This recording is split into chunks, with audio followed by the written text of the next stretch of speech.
أحب الوفاء بشتى الصور، أحب الوفي الأمين الأغر، فأهل الوفاء كلون السحاب وحسن الربيع وماء المطر.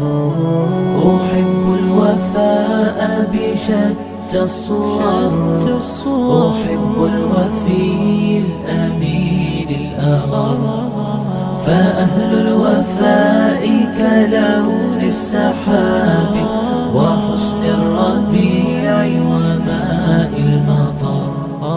مقامهم فوق رأس الجبال وفوق الروابي وعند القمر. ويا من تحب غياب الوفاء، رأيتك تهوى غياب البصر. كم قائل قد أضعت حياتي وفيا لأجل هناء البشر. أقول